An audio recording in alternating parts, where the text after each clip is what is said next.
వ్యక్తుల కోసం వ్యవస్థను వాడుకున్నారు. ఫార్ములా ఈ రేస్తో రాష్ట్ర ప్రభుత్వానికి ప్రయోజనం శూన్యం. మాజీ మంత్రి మౌఖిక ఆదేశంతో ఒప్పందం మార్చేసి 55 కోట్లు చెల్లించారు. అవకతవకలపైన న్యాయపరంగా చర్యలు తీసుకుంటాం. ఉప ముఖ్యమంత్రి భట్టి వెల్లడి.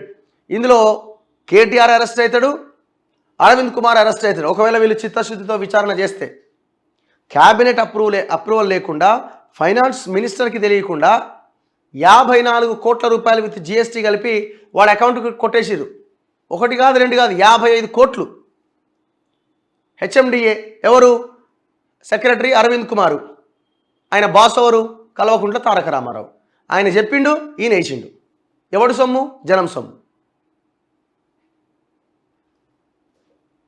సేమ్ ఇదే బ్యాచ్ ఔటర్ రింగ్ రోడ్డును కూడా గట్లనే అమ్మింది, తెగనమ్మేసింది 30 ఏళ్ళకి. సంవత్సరానికి 1.5-2 కోట్ల రూపాయలు పర్ డే 1.5-2 కోట్ల ఆదాయం వచ్చే ఔటర్ రింగ్ రోడ్డుని 30 సంవత్సరాలకు 7,000 కోట్లకు తెగనమ్మేసారు. ఆ 1.5-2 కోట్లు వేసుకున్న దాదాపు 25-30 వేల కోట్ల రూపాయల ప్రాజెక్ట్ అది. చూడండి ఎంత దారుణమైన విషయమో. పైసలు లేవు, మొత్తం ఖజానా ఖాళీ అయింది. ఏం చేయాలా? వైన్ షాప్ టెండర్లు ముందుకు జరపాలా, ఔటర్ రింగ్ రోడ్ అమ్మాలా, గవర్నమెంట్ భూములు అమ్మాలా, జనానికి ఏదో చేస్తున్నామని చూపించి మళ్ళీ ఓట్లు దొబ్బాలి. ఈ ప్రయత్నం చేసిండు ప్లాన్ కేసీఆర్. ఆ అధికారి వెనుక ఉన్నది ఎవరు? నిబంధనలకు విరుద్ధంగా ఫార్ములా ఈ రేస్కు 55 కోట్ల చెల్లింపులు, ఉల్లంఘనలపైన సీఎంకు నివేదిక, ఎవరి అండదండలతో అక్రమానికి పాల్పడ్డారనే దానిపై లోతుగా విచారణ.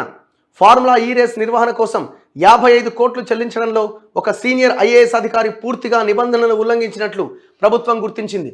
ప్రభుత్వంతో ఒప్పందం కుదుర్చుకోకుండా, మంత్రివర్గం ఆమోదం లేకుండా కేవలం ఒక అధికారి స్థాయిలోనే ఒప్పందం చేసుకొని ఏకంగా 55 కోట్లను నిర్వహణ సంస్థకు చెల్లించడం వెనుక మరెవరి అండదండలైనా ఉన్నాయా అనే కోణంలో విచారణ నిర్వహించాలని సర్కారు యోచిస్తున్నట్టుగా తెలిసింది.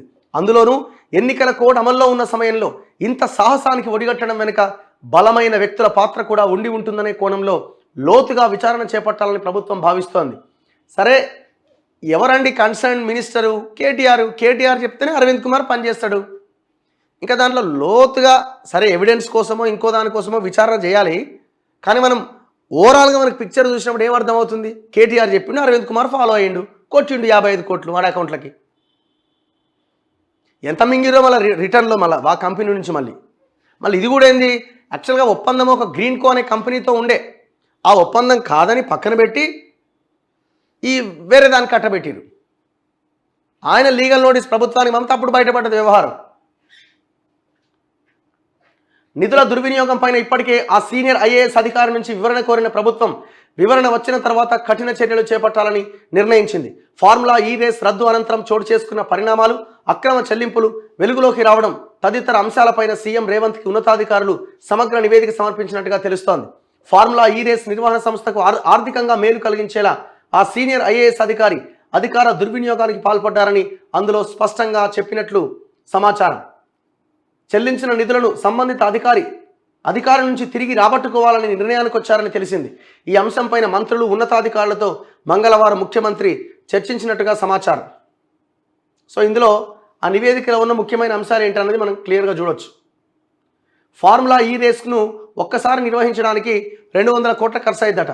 మొత్తం 3 సార్లు నిర్వహించాలని ఒప్పందం కుదుర్చుకున్నారట. అంటే 200 × 3 సంవత్సరాలు 600 కోట్ల ఖర్చు. 25/2/2022న ఫార్ములా ఈ రేస్ నిర్వహణ సంస్థ, తెలంగాణ రాష్ట్ర పురపాలక పట్టణాభివృద్ధి శాఖ and ace next gen private లిమిటెడ్ల మధ్య ఒప్పందం కుదిరిందట. ఈ ఈవెంట్కు రాష్ట్ర ప్రభుత్వం కేవలం వసతులు మాత్రమే సమకూరుస్తుంది. నిర్వహణ, ప్రచార ఖర్చులన్నీ ప్రైవేట్ సంస్థలే చూసుకోవాలి. ఆ వ్యవహారాలన్నీ ఎలాంటి చట్టపరమైన నిబంధనలు పాటించకుండానే, మంత్రివర్గం ఆమోదం లేకుండానే ఈ ఒప్పందాన్ని కుదుర్చుకున్నారు. ఎవడి సొమ్మురా నాయనా అంటే క్యాబినెట్ కూడా తెలియదట. రహదారులు, ఇతర మౌలిక వసతుల కల్పనకు 20 కోట్లు ఖర్చు పెట్టిరట. ఏది ఆ ట్రాకు కథ వ్యవహారం అంతా. ఒప్పందంలో భాగంగా ఈ ఏడాది ఫిబ్రవరిలో మరో ఫార్ములా ఈ రేస్ ఈవెంట్ నిర్వహించాల్సి ఉన్నది. అయితే ఎలాంటి సహేతుక కారణాలు లేకుండానే అనూహ్యంగా గత ఒప్పందాన్ని రద్దు చేసి 30/10/2023న మరో ఒప్పందం కుదుర్చుకున్నారట. అయితే ఆ నూతన ఒప్పందం ప్రకారం ఈసారి రెండో ప్రైవేటు ఏజెన్సీని తొలగించి నేరుగా ఫార్ములా ఈ రేస్ నిర్వహణ సంస్థతో తెలంగాణ రాష్ట్ర పురపాలక పట్టణాభివృద్ధి సంస్థ ఒప్పందం కుదుర్చుకున్నదట. అంటే పాతని పక్కన పెట్టిరు. తద్వారా ఫిబ్రవరి 2024 నిర్వహించాలని నిర్ణయించిన ఫార్ములా ఈ రేస్కు సంబంధించిన మొత్తం నిర్వహణ వ్యయాన్ని తెలంగాణ ప్రభుత్వమే భరించాల్సి ఉంటుంది. ఏటా 200 కోట్ల నిర్వహణ వ్యయాన్ని భరించేంత ఆర్థిక స్తోమత హెచ్ఎండిఏకి లేదు. ఆర్థికంగా మోయలేని భారం కూడా. గత సీజన్లో భాగస్వామిగా ఉన్న ఏస్ నెక్స్ట్ జెన్ ప్రైవేట్ లిమిటెడ్ నిర్వహణ బాధ్యతల నుంచి ఎందుకు వైదొలిగింది అనే దానికి సరైన కారణాలు లేవు.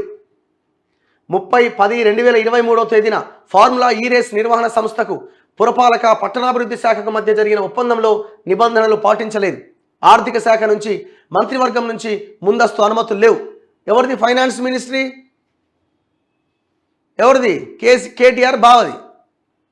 అంటే బావకు తెలవకుండా బామ్మారిది ఎత్తిండు 55 కోట్లు.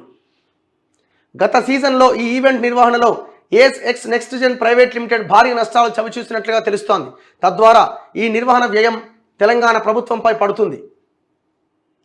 ఫిబ్రవరి 2024లో ఫార్ములా ఈ రేస్ నిర్వహణ కోసం 46 కోట్లు ఈవెంట్ రుసుముగా, 9 కోట్లను పన్నులుగా, మొత్తంగా 55 కోట్లను హెచ్ఎండిఏ నిధుల నుంచి చెల్లించారు. ఇందుకోసం ముఖ్యమంత్రి చైర్పర్సన్గా ఉన్న హెచ్ఎండిఏ బోర్డు నుంచి కానీ ఆర్థిక శాఖ నుంచి కానీ ఎలాంటి అనుమతులు తీసుకోలే. చూడండి ఎట్లుందో కథ. ఒకవేళ ఫిబ్రవరిలో కనుక ఈవెంట్ నిర్వహిస్తే రాష్ట్ర ప్రభుత్వం పైన భారీగా ఆర్థిక భారం పడేది. గత అనుభవాలను దృష్టిలో పెట్టుకుని పరిశీలిస్తే ఫార్ములా ఈ రేస్ నిర్వహణకు ఎలాంటి అనుకూలత లేదు. అంతర్జాతీయ స్థాయిలో నిర్వహించాల్సిన ఈవెంట్ను గతంలో నాసిరకంగా, పేలవంగా, అన్ప్రొఫెషనలిస్టిక్గా నిర్వహించారు. ఈవెంట్ నిర్వహణ పైన సరైన అధ్యయనమే జరగలేదు. నిబంధనలకు విరుద్ధంగా జరిగిన ఈ ఒప్పందానికి అసలు చట్టబద్ధత లేదు, చెల్లుబాటు కాదు. ఇలాంటి ఒప్పందాన్ని గౌరవించాల్సిన అవసరం లేదు. ఈ నివేదికలో పేర్కొన్న అంశాలు ఇక్కడ మనం గమనించాల్సింది 55 కోట్లే కాదు, ఔటర్ రింగ్ రోడ్డు అమ్మకం వెనుక కూడా ఇలాంటి కుట్రనే ఉన్నది. దీంట్లో కేసీఆర్, కేటీఆర్ కుటుంబము అండ్ అరవింద్ కుమారే భాగస్వాములు. పర్ డే 1.5-2 కోట్లు వచ్చే ఆదాయం వచ్చే ఔటర్ రింగ్ రోడ్డుని 7,000 కోట్లకి తెగనమ్మేసిన ముంబైకి చెందిన ఐఆర్బి అనే ఒక కంపెనీకి. దీని వెనుక ఉన్నది కూడా ఈ దుర్మార్గులే. వీళ్ళు అనుకుంటే, చిత్తశుద్ధి ఉంటే ఆ డబ్బులు వసూలు చేయొచ్చు, ఈ దుర్మార్గులను జైల్లో పెట్టవచ్చు. చేస్తారా అన్నది, వసూలు చేస్తారా, కక్కిస్తారా, లేదు నీకు సగం నాకు సగం అంటారా అన్నది మన భవిష్యత్తులో చూడాలి.